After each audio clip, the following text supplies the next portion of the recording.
அந்த சின்ன இடத்துல அந்த கம்பெனி ஆரம்பிக்கும் போது அந்த நபரோட வயசு வெறும் 21. அவர்கிட்ட மிகப்பெரிய பின்புலம் கிடையாது, மிகப்பெரிய பணபலம் கிடையாது. இருந்தாலும் தான் தயாரிக்க போற அந்த ப்ராடக்ட்டை உலகமே பயன்படுத்தணும் அப்படிங்கிற ஒரு வேட்கை மட்டும் அவர்கிட்ட இருந்துச்சு. தன்னோட நண்பர்கள் ஒரு சில பேரை தான் கூட சேர்த்துக்கிட்டாரு. அவர் மிக கடுமையா உழைச்சாரு, இரவு பகல் பாராம உழைச்சாரு, பல இரவுகள் தூக்கம் இல்லாமலே உழைச்சிருக்காரு. அதோட பலனா 10 வருஷத்துக்குள்ள உலகத்துல டெக்னாலஜில மிக உயர்ந்த இடத்துல அந்த நிறுவனம் போய் உட்காந்துச்சு. அப்பாடா ஓரளவு நம்ம சாதிச்சிட்டோம் அப்படின்னு நினைச்சிட்டு இருக்கும்போது அந்த கம்பெனில இருந்த மத்த நண்பர்கள் எல்லாருமே ஒரு மீட்டிங் இருக்கு வா அப்படின்னு இவர் கூப்பிட்டுருக்காங்க. இவர் போனவுடனே அங்க இருந்த நபர்கள் எல்லாருமே ஒன்னா சொல்லியிருக்காங்க, இனிமே இந்த கம்பெனிக்கு நீ தேவையில்லை அப்படின்னு. இவர் நொறுங்கி போயிட்டாரு. ஏன்னா அந்த கம்பெனியோட ஷேர் ஹோல்டர்ஸ் அவங்க தான், அவங்க எடுக்கிறது தான் முடிவு. இவருக்கு என்ன பண்றதுனே தெரியல. நேரா வெளியில வந்திருக்காரு, கோவப்படல. பிரஸ் கான்ஃபரன்ஸ் கூப்பிட்டு என்ன நடந்துச்சு அப்படின்னு அவர் விளக்கவே இல்லை. மௌனமா வெளில வந்துட்டாரு. அதிகமான மன குழப்பத்துக்கு ஆளாயிட்டாரு, மன உளைச்சலுக்கு ஆளாயிட்டாரு.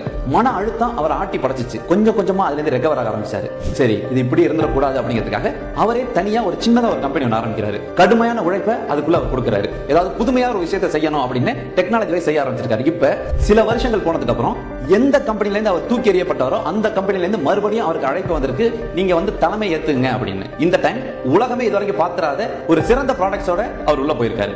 அந்த ப்ராடக்ட்ஸ் தான் இன்னைக்கு பல பேரும் பயன்படுத்திட்டு இருக்க ஐபோன், ஐமேக், ஐபேட். இவ்வளவு சிரமத்துக்கு அப்புறமும் அதை உருவாக்குன அந்த நபர் தான் ஸ்டீவ் ஜாப்ஸ். எல்லாருக்குமே ஸ்டீவ் ஜாப்ஸ் மிகப்பெரிய ஜீனியஸ்னு தெரியும். ஆனா அவரும் கடினமான தருணங்களை சந்திச்சு தான் வந்திருக்காரு. அவர் சொல்லுவாரு, sometimes life hits you in the head with a brick, don't lose faith.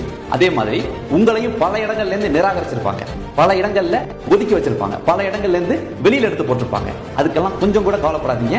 நீங்க வைரம் மாதிரி இருங்க.